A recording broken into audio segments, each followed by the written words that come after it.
Então, sobre elementos de máquinas, no tópico segurança, tensão e resistência, esse tópico visa fornecer aos futuros engenheiros de controle e automação os conhecimentos fundamentais sobre as propriedades físicas e mecânicas dos componentes de máquinas. Vamos capacitá-los para tomar decisões informadas sobre especificações e características dos elementos de máquinas e suas diversas aplicações na engenharia. Bom, então, quando falamos de segurança, a gente traz o quesito de responsabilidade do produto, onde segurança do produto, né, ela é fundamental. E quando nós falamos de peças mecânicas que se conectam, né, a gente está falando ali a questão de mobilidade de máquinas, né, na engenharia da produção, né, de produtos, né? Então a segurança ela se torna um aspecto de muita relevância. Então a responsabilidade do engenheiro se estende, né, desde a concepção até o descarte do produto. Então normas técnicas como as da ABNT estabelecem diretrizes para garantir a segurança e evitar acidentes. A falha em seguir essas normas podem acarretar em sérias consequências legais e até financeiras, consequentemente financeiras, né?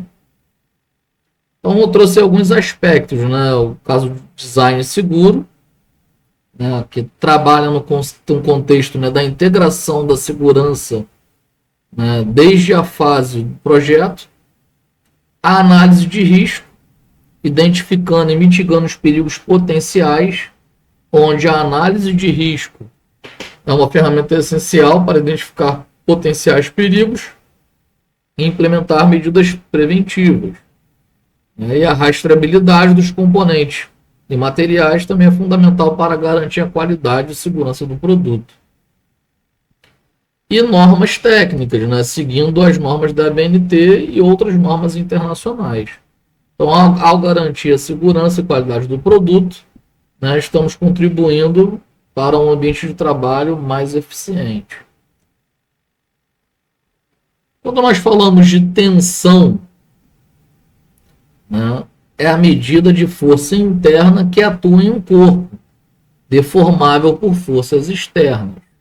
Então, ela se aplica como tensão normal, no caso de tração ou compressão, e tensão de cisalhamento. Então, a compressão da tensão ela é crucial para prever o comportamento de um material sob carga e evitar falhas estruturais. Os diagramas de corpos livres são ferramentas úteis para visualizar as forças atuantes em um corpo e calcular as tensões resultantes. Então, a análise de tensões em elementos de máquinas complexos pode ser realizada utilizando métodos numéricos, que nós chamamos de métodos de elementos finitos. Então, se tratando da tensão normal, é a força perpendicular à área. Se tratando de tensão de cisalhamento, é a força paralela à área. E o diagrama de corpo livre é a visualização das forças atuantes. Tipos de tensão e suas aplicações. A gente trouxe aí o termo cisalhamento, né? Então, existem diversos tipos de tensão, como tensão de tração, compressão, cisalhamento, torção e flexão. Cada tipo de tensão está associado a um tipo específico de carregamento e geometria do corpo. A escolha do material e o dimensionamento do componente devem levar em consideração os tipos de tensão atuantes.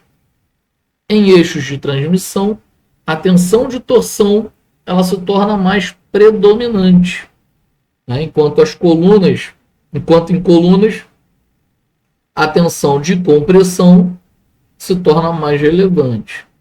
E em vigas, a tensão de flexão é um fator crítico. Então, a combinação de diferentes tipos de tensão pode levar a estados de tensão complexos que exigem análises mais sofisticadas. Então, aplicações práticas incluem dimensionamento de eixos, de vigas e de estruturas metálicas. Então, quando nós falamos de tensão de tração, significa o esticamento da peça. Tensão de compressão, o esmagamento da peça. Tensão de cisalhamento, corte da peça. E tensão de torção, o giro da peça. Então, ou seja, se tiver casos com tensões combinadas na peça, aí a análise tem que ser mais complexa, né? E mais completa. Resistência de materiais. É a capacidade de um material suportar tensões sem falhar. Então, as propriedades mecânicas, como limite de escoamento, resistência à tração, a tenacidade, são indicadores da resistência de um material. A escolha do material adequado para uma determinada aplicação é fundamental para garantir a segurança e durabilidade do componente. O ensaio de tração é um método comum para determinar as propriedades mecânicas de um material. Outros ensaios, como ensaio de dureza, ensaio de impacto, fornecem informações também complementares sobre o comportamento do material sob diferentes condições de carregamento. Então, conhecer a resistência do material se torna crucial para prever um comportamento sobre carga. Vamos parar para analisar friamente aqui. Ó. Resistência do material. O quanto esse material suporta de carga.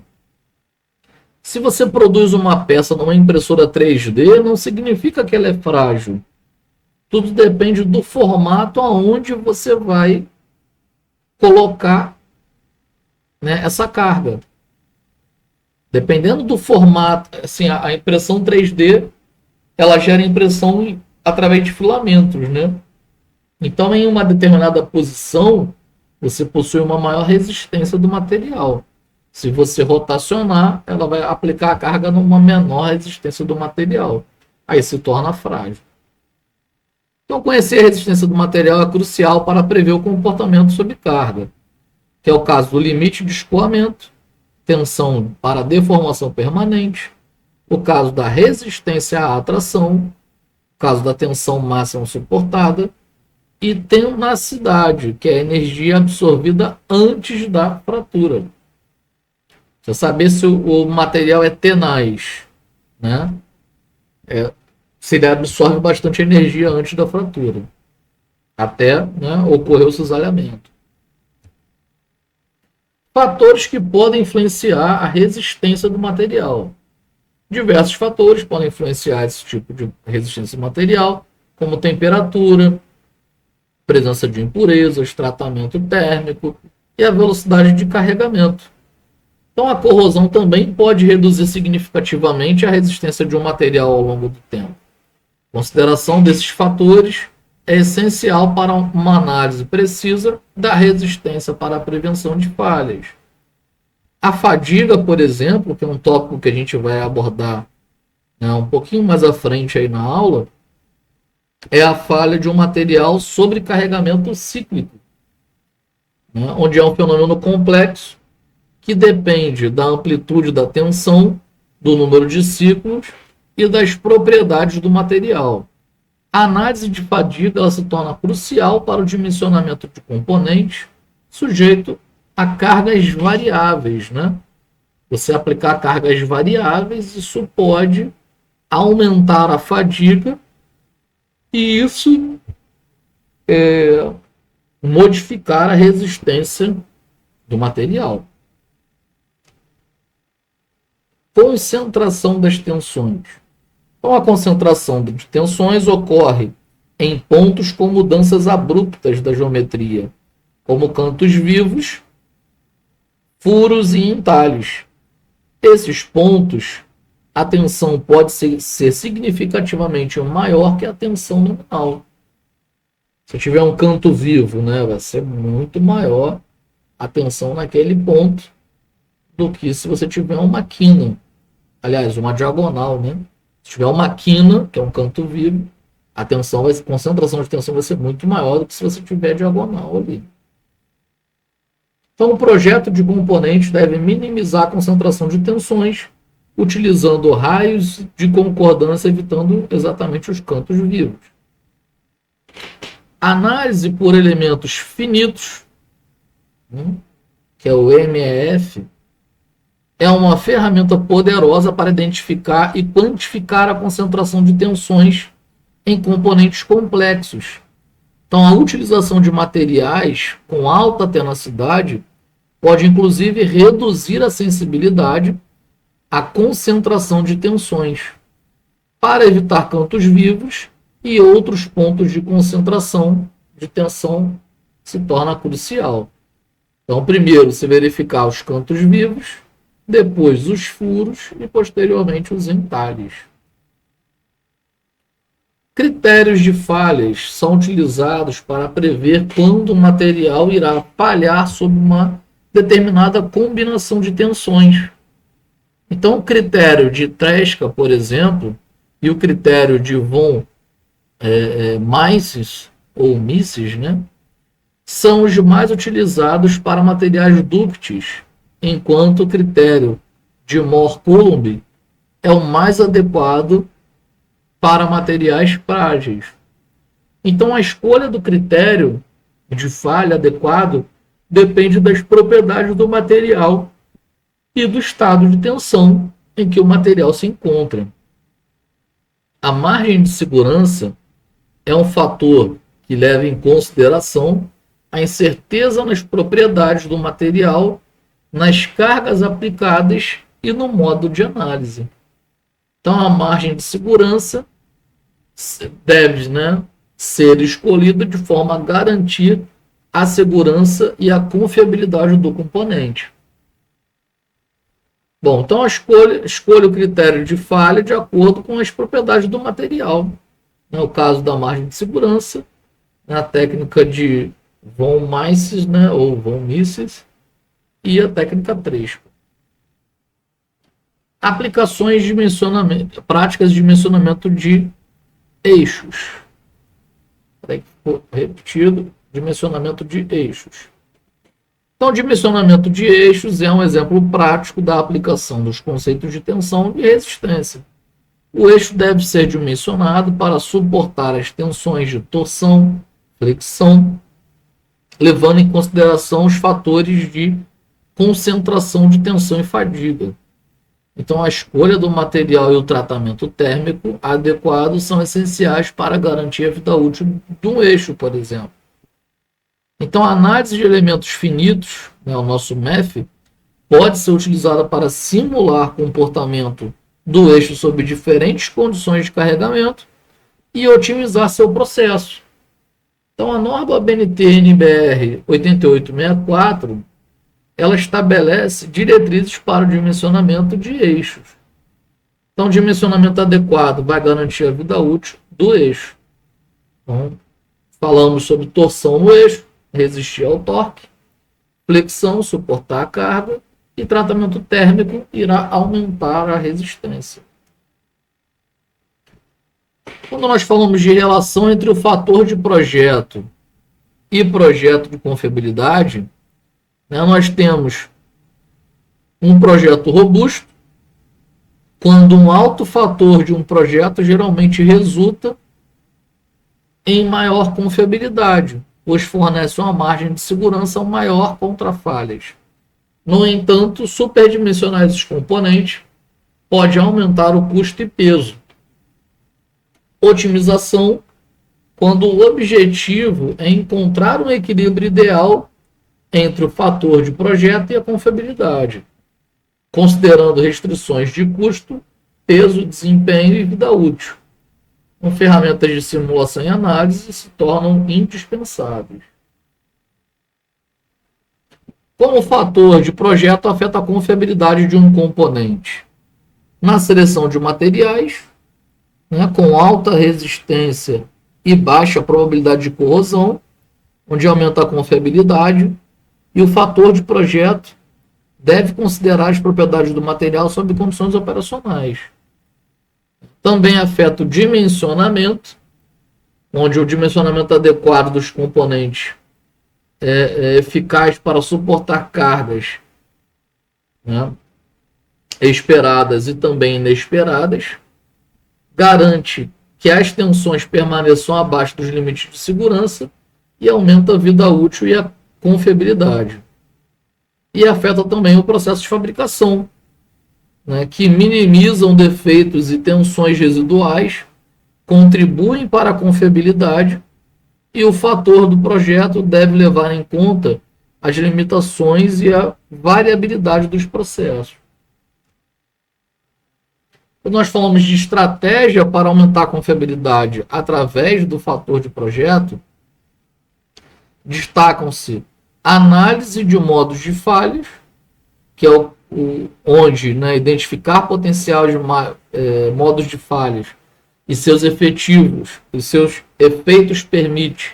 permitindo direcionar o fator de projeto para mitigar os riscos críticos, né, onde a análise, né, do modelo e os efeitos, né, relacionados à falha é uma análise muito valiosa, né, que é a análise FMEA.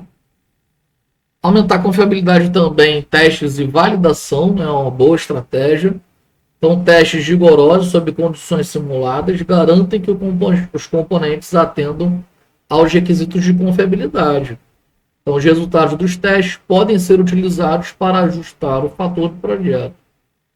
E a estratégia também de manutenção preventiva, onde implementar programas de manutenção preventiva, como as inspeções regulares e substituições de materiais desgastados, ajuda a manter a confiabilidade ao longo do tempo.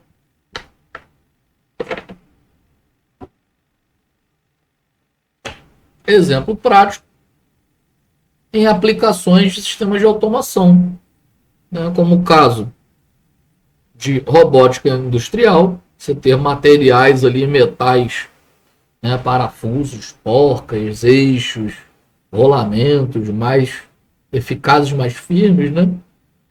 O caso de sensores e controles, sistemas de transporte, sistemas de embalagens. Então, em sistemas de automação, como os robôs industriais e sistemas de controle, a confiabilidade dos componentes é crucial para evitar perdas na produção. Um fator de projeto adequado garante que os componentes possam suportar os ciclos repetitivos e condições ambientais adversas. Componentes como sensores e sistemas de transporte devem ter alta confiabilidade para assegurar a eficiência do processo. Bom, considerações finais sobre fator de projeto, segurança e confiabilidade, né? Para a engenharia de produção, né? para o processo de produção, o fator de projeto e a confiabilidade são cruciais para otimizar e reduzir custos, garantindo a disponibilidade e desempenho dos equipamentos. Para a engenharia de controle, né? Projetar sistemas confiáveis minimiza intervenções máximas e maximiza a eficiência, proporcionando maior controle e automação dos processos industriais. E responsabilidade.